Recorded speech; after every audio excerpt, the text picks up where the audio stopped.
How clear are investigators that some Israeli agents may have known something? Well, it's very explosive information, obviously, and there's a great deal of evidence that they say they have collected. None of it necessarily conclusive. It's more when they put it all together. A bigger question, they say, is how could they not have known? Almost a direct quote, Brett. It is now apparent that this intelligence ring was inside the U.S., had prior knowledge of 9/11, and had a classified role in 9/11, which officials refused to discuss. It was also able to penetrate U.S. intelligence agencies and secret offices, yet all were released. Damn. Dude, nobody ever hears about this, too. That's the crazy part. And we have to think about Israel, right? Its location, right in the middle of like all these Arab countries. Yeah. And I mean, what does it specialize the most in? It's security tech. Mm-hmm. That's when they ramped up security in the United States and airports after this. And they like lobbyists in the United States and in Israel benefited so much from that. So why were they dancing? Why were they celebrating? Probably because of that. Their mission was, they did their part, right? Their mission was completed there. And lobbyists were going to profit off of this. The weapons manufacturing lobbyists, the oil lobbyists are all going to profit off of this when they can manufacture more consent to go into those regions where the United States and Israel will both benefit. Mira que ya viene la revolución, para que se asustan será pa' mejor. Es el pueblo entero el que ya está gritando, viva la revolución. Iranian nuclear weapons development. They have turned the island into a communist hellhole. The experiment in Venezuela has failed completely.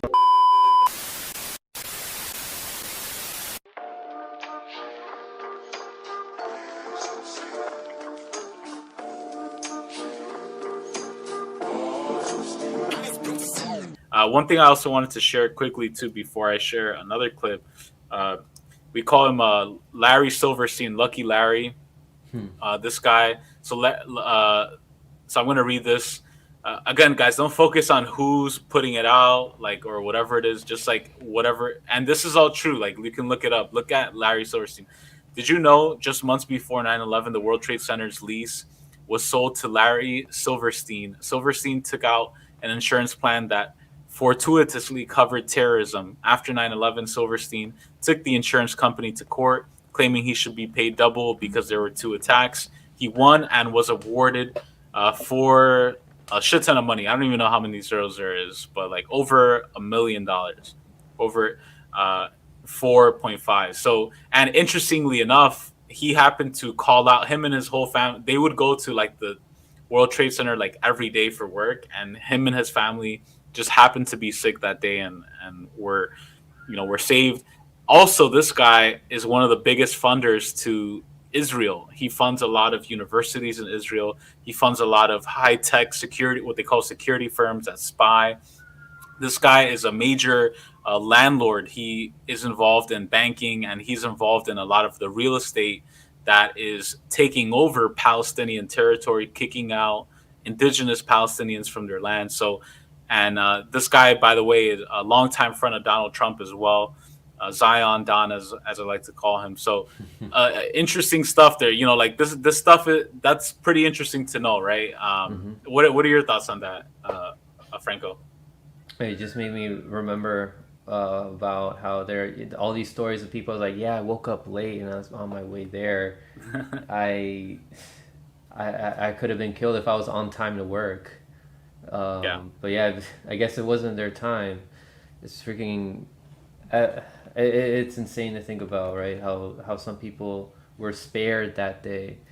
So what is Larry Silverstein's relationship to Donald Trump again? So Larry Silverstein is a big-time New York real estate developer, or that's the name that they use, aka. And he has ties to Israel as well. A huge supporter, AIPAC, huge connections to Israel, and also Donald Trump as well. We know, he Donald Trump is deeply connected. There's this other billionaire, I forget what his name. He recently passed away. I'll tell you when I remember his name. But basically, there's this group. Donald Trump's connected to them of like real estate, Zionist real estate developers A lot of them invest in the settlements in Israel. A lot of them invest in quote unquote security technology and spying networks that are used by the IDF and Mossad. Larry Silverstein, and he kind of just disappeared off the face of the map after 9/11.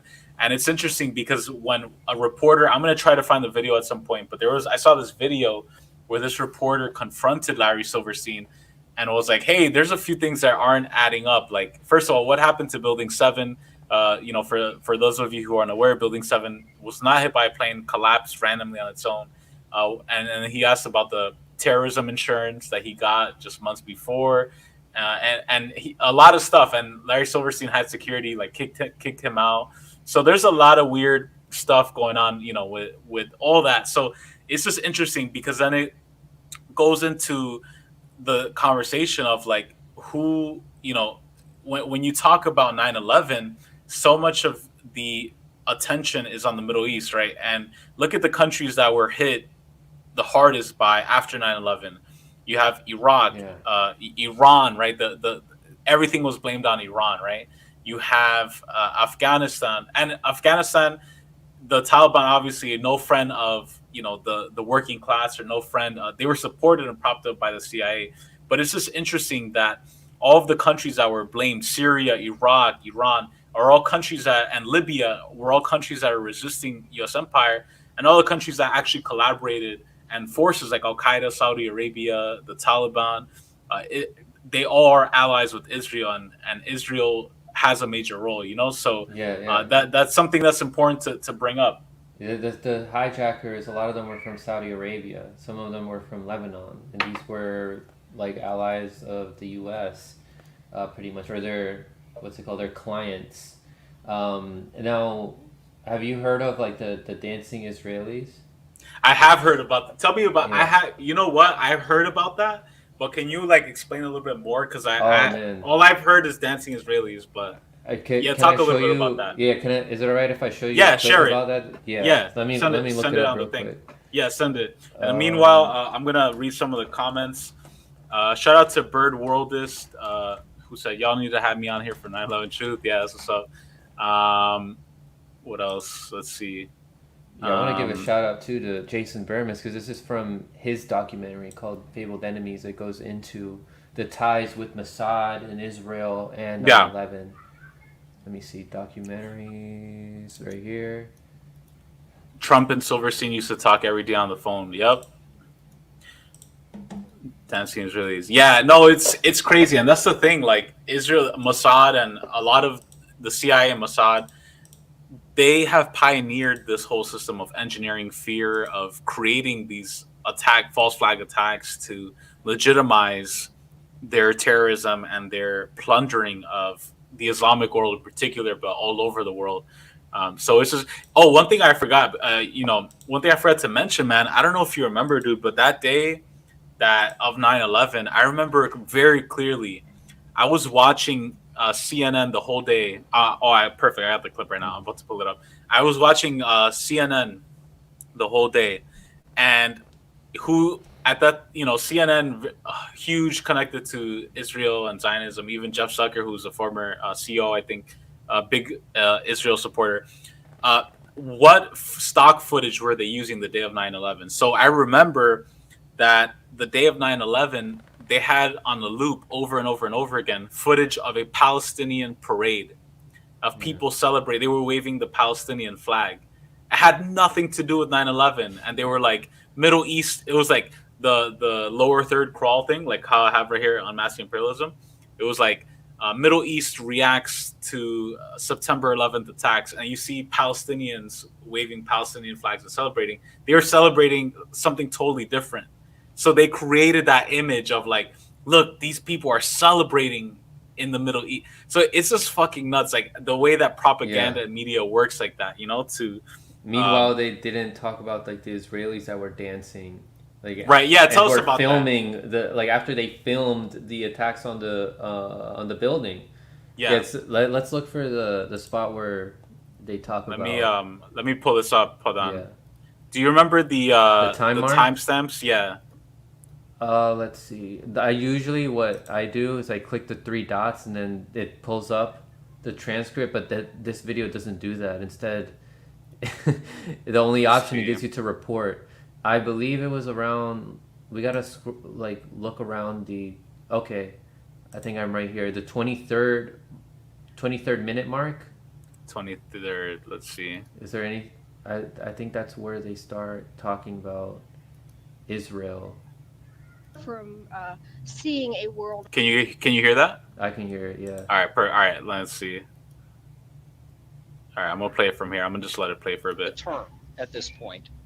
In the aftermath of this war, though, is it an empty vessel into which something will be poured? Is it the appropriate term to use? Is it going to be a new world order, or will disorder be just as significant in this process as we look ahead? Let's start with Madeline. I think that we have, in fact, this is the wrong. Kind of had this term. This is the wrong one. Madeline, another demon. I sent Fabled. I tried to send. Oh, you have the. I think you have like the playlist. I meant to send the video. Oh, Fabled Enemies. I see it right here. Fabled Enemies. Yeah. 23rd minute mark. 23rd minute mark. All right. Let's pull this up. People, by the way, so I bet you there's some person out there who's like, oh my God, they're so fucking dumb and conspiracy. I believe everything MSNBC says, but you're at the wrong place, man. If you have that opinion. All right, let me play a little bit of this. Potatoes. I would just refer you to the Department of Justice with it. I'm not familiar with the report. I'm aware that some Israeli citizens have been detained. With respect to why they are being detained and the other aspects of your question, whether it's because they are in intelligence services or what they were doing, I will defer to the Department of Justice and the FBI to answer that.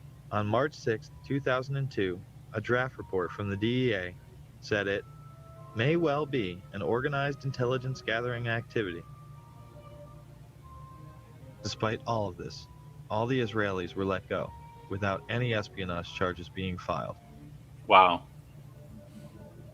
Fox News anchors Britt Hume and Carl Cameron would do a 4-part investigation into these allegations in December of 2001 and yield stunning results. It has been more than 16 years since a civilian working for the Navy was charged with passing secrets to Israel. Jonathan Pollard pled guilty to conspiracy to commit espionage and is serving a life sentence. At first, Israeli leaders claimed Pollard was part of a rogue operation, but later took responsibility for his work. Now, Fox News has learned some U.S. investigators believe that there are Israelis again very much engaged in spying in and on the U.S. Since September 11th, more than 60 Israelis have been arrested or detained, either under the new Patriot anti-terrorism law or for immigration violations. A handful of active Israeli military were among those detained, according to investigators, who say some of the detainees also failed polygraph questions when asked about alleged surveillance activities against and in the United States. Investigators suspect that the Israelis may have gathered intelligence about the attacks in advance and not shared it. A highly placed investigator said there are, quote, tie-ins, but when asked for details, he flatly refused to describe them, saying, quote, evidence linking these Israelis to 911 is classified. I cannot tell you about evidence that has been gathered. It's classified information.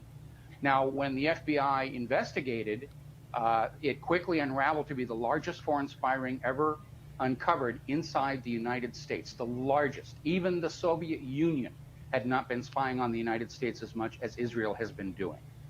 So the FBI started to round up these spies. They started to arrest them very quietly, and they were about halfway through this process of rounding up this spy ring when 9/11 happened. Numerous classified documents obtained by Fox News indicate that even prior to September 11th, as many as 140 other Israelis had been detained or arrested in a secretive and sprawling investigation into suspected espionage by Israelis in the United States. Investigators from numerous government agencies are part of a working group that's been compiling evidence since the mid-90s. These documents detail hundreds of incidents in cities and towns across the country that investigators say, quote, may well be an organized intelligence gathering activity. The first part of the investigation focuses on Israelis who say they are art students from the University of Jerusalem and Bezalel Academy. Documents say they, quote, targeted and penetrated military bases, the DEA, FBI, and dozens of other government facilities, and even secret offices and unlisted private homes of law enforcement and intelligence personnel. The majority of those questioned, quote, stated they served in military intelligence, electronic surveillance intercept, and/or explosive ordnance units. Why would Israelis spy in and on the U.S.? A General Accounting Office investigation referred to Israel as Country A and said, quote, according to a U.S. intelligence agency, the government of Country A conducts the most aggressive espionage operation against the U.S. of any U.S. ally. The document concludes, quote, Israel possesses the resources and technical capability to achieve its collection objectives. What about this question of advanced knowledge of what was going to happen on 9/11? How clear are investigators that some Israeli agents may have known something? Well, it's very explosive information, obviously, and there's a great deal of evidence that they say they have collected, none of it necessarily conclusive. It's more when they put it all together. A bigger question, they say, is how could they not have known? Almost a direct quote, Brett. It is now apparent that this intelligence ring was inside the U.S., had prior knowledge of 9/11, and had a classified role in 9/11, which officials refused to discuss. It was also able to penetrate U.S. intelligence agencies and secret offices, yet all were released. Damn. Dude, nobody ever hears about this, too. That's the crazy part. Yeah. And we have to think about Israel, right? With its location, right in the middle of like all these Arab countries. Yeah. And I mean, what does it specialize the most in? It's security tech. Mm-hmm. That's when they ramped up security in the United States and airports after this. And they like lobbyists in the United States and in Israel benefited so much from that. So why were they dancing? Why were they celebrating? Probably because of that. Their mission was, they did their part, right? Their mission was completed there. And lobbyists were going to profit off of this. The weapons manufacturing lobbyists, the oil lobbyists are all going to profit off of this when they can manufacture more consent to go into those regions where the United States and Israel will both benefit.